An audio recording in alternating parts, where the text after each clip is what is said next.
എന്റെ പേര് സർ അതിന്റെ മെൻഷൻ. അല്ല, വലിയ പുസ്തകം എഴുതുമ്പോൾ അച്ഛന്റെ കൈക്കൊരു വിറയൽ വരും. അതുകൊണ്ട് അച്ഛൻ എഴുതിയ വലിയ പുസ്തകത്തെക്കാൾ നല്ലത് കൊച്ചു പുസ്തകം വായിച്ചിട്ടുണ്ടോ? ആണ്. ഓ, അച്ഛനെഴുതിയില്ല. അച്ഛൻ ഭയങ്കര നല്ല രസമാണ്. ഒരുപാട് പ്രചോദേട്ടൻ മാത്രം ഒരുപാട് ചെറുപ്പക്കാർ അതുകൊണ്ട് അറിവുകൾ നേടിയിട്ടുണ്ട്. തീർച്ചയായിട്ടും. ഇപ്പൊ ഞാൻ ഇവിടെ വന്നതെന്ന് പറഞ്ഞാൽ പക്രുചേട്ടൻ ജീവചരിത്രം എഴുതിയിട്ടുണ്ട്. അല്ല, ജീവചരിത്രം അല്ല, അനുഭവം ഓർമ്മ. അനുഭവം എഴുതിയിട്ടുണ്ട്. പ്രചോദേട്ടൻ എഴുതാൻ ശ്രമിക്കുന്നു എന്ന് ഞാൻ അറിഞ്ഞു. പുസ്തകമല്ല, വലിയ പുസ്തകം. അപ്പൊ ദേവി ചേച്ചിയെ കുറിച്ച് എനിക്കൊരു പുസ്തകം എഴുതണമെന്നുണ്ട്. ചേച്ചിയുടെ അനുവാദം ഉണ്ടെങ്കിൽ അതിന്റെ പേര് വരെ ഞാൻ തീരുമാനിച്ചു കഴിഞ്ഞു. എഴുതണം. പേരെന്ന് പറഞ്ഞേ. എനിക്ക് തെറ്റിയ 36 സ്റ്റെപ്പുകൾ. ടൈറ്റിൽ എനിക്ക് ഇഷ്ടപ്പെട്ടു.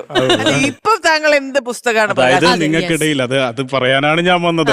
അതായത് നിങ്ങൾക്കിടയിൽ